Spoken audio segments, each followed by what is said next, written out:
Hello everyone and welcome back to another episode of The Gamer's Voice. This episode is number 15, Retro Hunting is on the Urge of Dying. How long has it been on the edge of dying for? That's a question I've been asking myself for the past 2 years.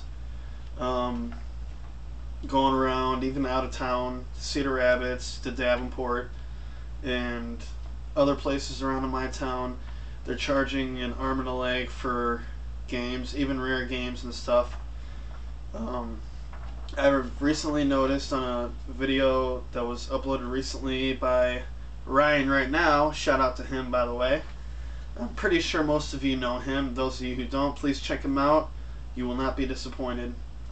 He's one of my channels that I look forward to watching on a weekly basis if he uploads videos weekly. Normally he does. He basically shows himself on the hunt, going to thrift stores, pawn shops, Goodwills, Salvation Armies, and I believe, I'm not gonna like say the stores he found these at because I can't really remember. I watched that video maybe an hour ago. Basically, he went into a pawn shop and found an NES controller for $20. Are you serious? I mean, at a pawn shop. And a Super Nintendo, I believe there was like 3 of them for $30 each, and none of them were complete. Not complete in the box. That's not what I'm talking about. Complete is basically you have the controller and all the cords, hookups for the TV and the power outlet. And a Sega Genesis for $20 that also wasn't complete. I'm pretty sure they weren't. I may be wrong about that, but anyways, let's get on to the reasons of why I believe it is dying. These are my reasons, and if you agree with me, that's fine. If not, whatever, I don't care. Garage sales. They usually have decent prices on old games, but sometimes they can get a little ridiculous.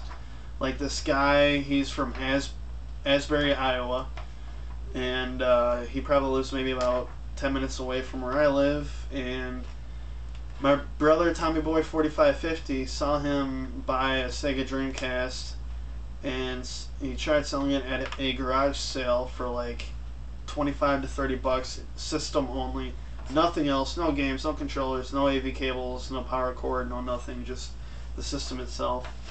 And basically, if you were to go to video games, etc., you can pick up the system complete with the controller and all the hookups and everything else, and I believe you get a free game with it.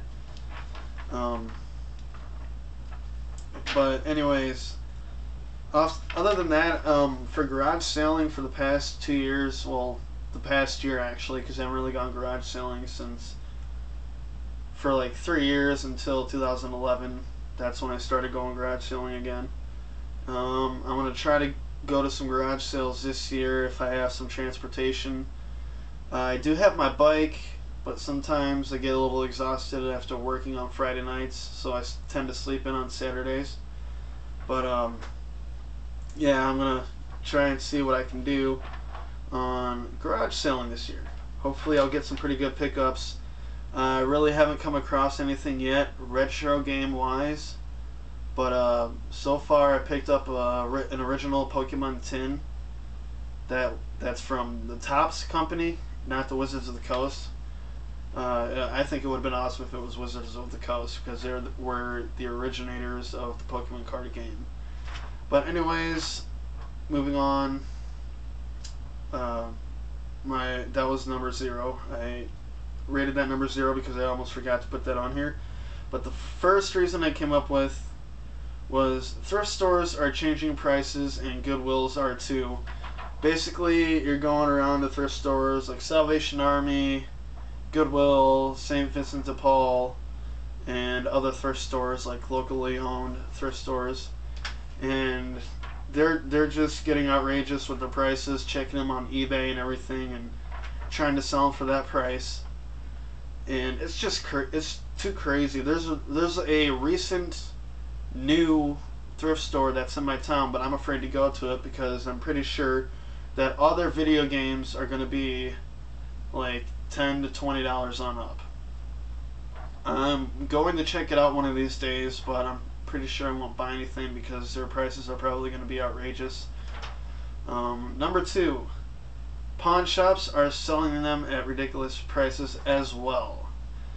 Most of the pawn shops in my town do have ridiculous prices, especially the Blue Nickel Pawn Shop. I went in there a few times. They had Sony PlayStation 1 complete with about maybe 50 games and a couple of strategy guides, and they wanted $50 for it. I was willing to pay that much, but there's one problem. 43 out of the 50 games were sports related, and the rest of them were like decent common to uncommon titles like Dino Crisis, a couple of Twisted Metal series, Crash Bandicoot, Resident Evil 1, I believe, or 3, 1 or 3, I don't know, and some other good ones too. I can't remember the name of it because this was last year. And I asked them I told them about the sports titles and everything, and then they said, well, the sports titles I usually sell really good. And then I asked them, well, why don't you just take the sports titles out and sell them separately, since you just said that, and sell me the rest of the stuff for like $20. He says, well, I can't do that. We came in all at once, so we got to sell them like that. No, that's a no. That's a Sinman no. But yeah, after that happened, basically, I said, fuck that store. They're selling Atari games for $6 on up. I don't know if I said Atari or Atari. I don't know. I'm kind of out of it. But anyway, just in case, I am usually out of it when I do videos because it's either late at night where I have the light on, and I'm really tired at the end of the day. So there you got it. But anyways, one of the pawn shops that I usually go to that I get really good deals on, where I bought most of my systems, they basically busted him for some bullshit that I don't believe he did. They tried saying that he was selling stolen goods and everything else. I don't think he would, because I know the owner personally. I've known him for the past 4 years, and he was actually ready to hire me this year, actually. And now I can't get the job I wanted for the past 5 years. But hopefully college will change that once I get my business degree. Anyway, there is like 2 more pawn shops that I go to, like only 2 pawn shops I go to town. That's 17th Street Pawn and Jerry's Pawn. I go to Jerry's Pawn because they sell current gen games for $10, nothing more, nothing less. And they also sell handheld games for $5, nothing more, nothing less. And they usually have good deals and prices on old video games as well. Like I can buy a Game Boy Advance there for like $10, and the games are like $2 each. And yeah. And number 3. Reasons why I'd like to stress this to everyone who's watching this right now. Reasons why we go to thrift/pawn stores. Okay, this is the major biggie right here. Number 1, to get better deals on stuff. Okay, basically we go there maybe about what, $50 to $75, maybe $100. You know, to see what they got, to see if they have anything good.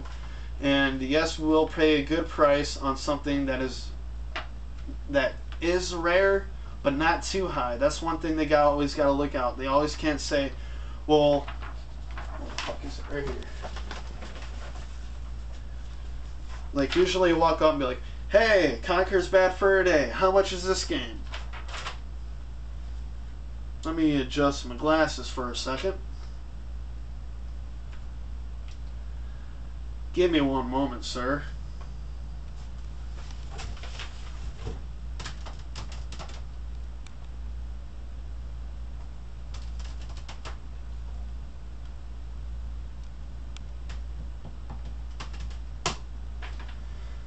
Okay, it says eBay is going for, well, this game on eBay is going for $50, so I'm going to have to ask for $50 for this, sir. Below me! I've had that happen happened to me quite a few times at 17th Street Pawn, but usually they've been pretty fair. I actually got that game at 17th Street for $5 actually.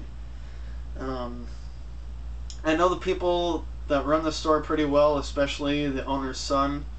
He sees me in there all the time. We bullshit for like 5 or 10 minutes, and I look through the games, what they got, and he always gives me rock bottom deals. Yeah. Okay. Number 2. Another reason why we go thrift/pawn stores to them. I don't know why I just worded that wrong. Horrible night. So we don't have to pay full price on things, okay? If we wanted to pay full price on things, we would go to eBay, Amazon, or Craigslist, or whatever. You know, we go to these places to get better deals than eBay or Amazon or Craigslist or wherever the fuck you want to go, okay? If I go down to a pawn shop and I see, let's see, Earthbound there, I'm not going to pay fucking $80 to $125 for that shit, okay? Fuck that. Suck my dick. I better get a blowjob by 2 hookers at the same time, okay? But, you guys know what I'm saying. I hope you guys do. But if I see an Earthbound at a pawn shop and they wanted like $40 or $50, that to me right there is fair, okay? That's fair. I would pay that right up front, especially if it was boxed. So we don't have to resort to online shopping like eBay, Amazon, etc. That's one of the few things I'm going to be bringing up to a couple of the stores I go to when I go to Cedar Rapids, because the one store I go to in Cedar Rapids called Half Price Books, as our Rob 78 would say, full price books. But yeah, I'm gonna go down there. I'm gonna be like, we come here to try and get better deals than eBay, Amazon, etc. That's what you guys are here for, right? You're here for the customers, to help them, not to screw them over by comparing prices online, right? Jeez. All right, number 4. Look at the economy we're in. Basically, it's still kind of hard for people to get jobs, especially jobs that are paying more than the minimum wage. Usually all the jobs right now are starting everyone out minimum wage. But the job, the job that I have pays pretty good. 5. This is number 5. If this continues, we will not have anything left to hunt because we will always be broke. And there is no way in hell I'm going to pay anything more than $10 to $20 for anything below the PlayStation 1. No way in fucking hell. Unless it's a rare title that's complete in the box. And the guy offers me to take me out to get hookers and ice cream. Then we'll call that a night. And number 6. If this does happen, then there's nothing else we can do. I feel that there is nothing else that we can do, because we can try and talk all we want to everyone else. We can, to the owners, to the employees that work at the store, and there's not going to be a damn thing we can do because it's their store. So hopefully this all changes. I'm desperately hoping this all changes, because I don't want to stop what I love doing. I like to go out, find a good deal on a couple of games that I've been wanting for a while, even games that I haven't even played yet that I've wanted to since I was a kid. But I hope you guys understand where I'm coming from with this. Like I said before, if you agree with me, that's fine, that's awesome. Thanks for the support. And if not, let me know in the comment box below what you guys think. Either way. That's about it for this gamer's voice. I hope you all enjoyed, and I hope you all listened to what I had to say all the way through. Cynical Enigma saying, keep it retro, 90s style, signing off. Rise from your grave.